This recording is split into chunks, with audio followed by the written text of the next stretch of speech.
Hi, welcome back to my channel. ഇന്ന് ഞാൻ തയ്യാറാക്കുന്നത് കാരമൽ പുഡിംഗാണ്.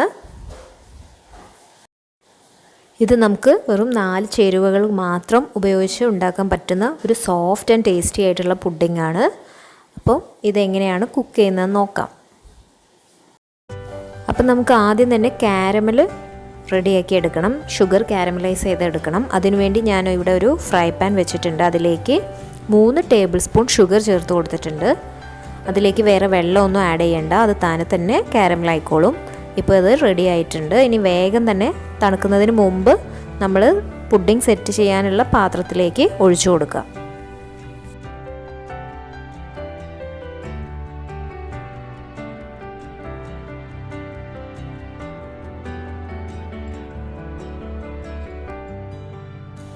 പെട്ടെന്ന് തന്നെ ഇതുപോലെ ഒന്ന് ചുറ്റിച്ചു കൊടുക്കുക. എന്നിട്ട് അത് അവിടെ മാറ്റി വയ്ക്കാം.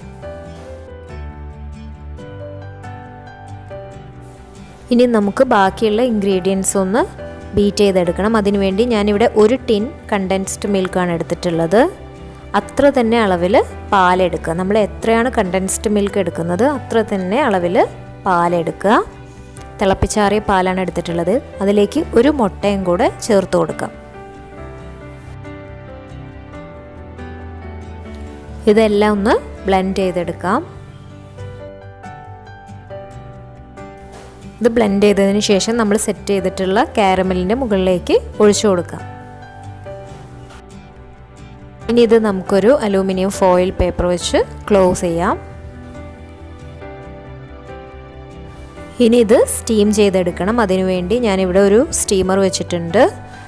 അതിലേക്ക് ഇത് വെച്ച് കൊടുക്കാം. ഞാനിവിടെ അരമണിക്കൂറാണ് ഇത് സ്റ്റീം ചെയ്ത് എടുത്തിട്ടുള്ളത്, മീഡിയം ഫ്ലെയിമിൽ. ഇപ്പോൾ ഇത് റെഡി ആയിട്ടുണ്ട്. സ്റ്റൗ ഓഫ് ചെയ്ത് ഇത് പുറത്തേക്ക് എടുത്തതിന് ശേഷം തണുത്തതിന് ശേഷം ഫ്രിഡ്ജിലേക്ക് വെക്കുക. ഒരു 2 മണിക്കൂർ കഴിഞ്ഞതിന് ശേഷം ഞാൻ ഫ്രിഡ്ജിൽ നിന്ന് എടുത്തിട്ടുണ്ട്. ഇപ്പോൾ ഇത് സെറ്റായിട്ടുണ്ട്. ഇനി നമുക്ക് ഈ പ്ലേറ്റിലേക്ക് ഇത് ഡിമോൾഡ് ചെയ്തെടുക്കാം.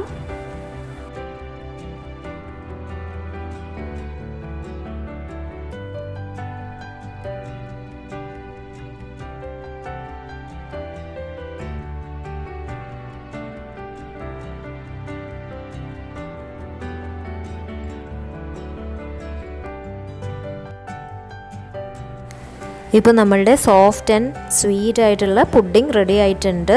നമുക്കൊന്ന് കട്ട് ചെയ്ത് നോക്കാം. ഇത് വളരെ സോഫ്റ്റാണ്, നല്ല ടേസ്റ്റിയുമാണ്. ഇത് നമുക്ക് വേണമെങ്കിൽ വാനില ഐസ്ക്രീമിൻ്റെ കൂടെ കഴിക്കാൻ നല്ല ടേസ്റ്റിയാണ്. ബ്രെഡ് വെച്ച് അല്ലെങ്കിൽ കൂടുതൽ എഗ്ഗൊക്കെ യൂസ് ചെയ്ത് ഇതുപോലെ പുഡിംഗ് ഉണ്ടാക്കാറുണ്ട്, അല്ലെങ്കിൽ കസ്റ്റാർഡ് പൗഡർ യൂസ് ചെയ്ത് ഉണ്ടാക്കാറുണ്ട്. അതിനേക്കാളൊക്കെ നല്ല സോഫ്റ്റ് ആയിട്ടുള്ള പുഡിംഗ് ആണ്, വളരെ ടേസ്റ്റിയുമാണ്. എല്ലാവരും ഇതുപോലെ ഒന്ന് ഉണ്ടാക്കി നോക്കുക. ഈ വീഡിയോ നിങ്ങൾക്ക് ഇഷ്ടമായാൽ ലൈക്ക് ചെയ്യുക, ഷെയർ ചെയ്യുക. എന്തെങ്കിലും ഫീഡ്ബാക്ക് ഉണ്ടെങ്കിൽ കമൻറ്റ് ചെയ്യുക. Don't forget to subscribe my channel. Thanks for watching. By.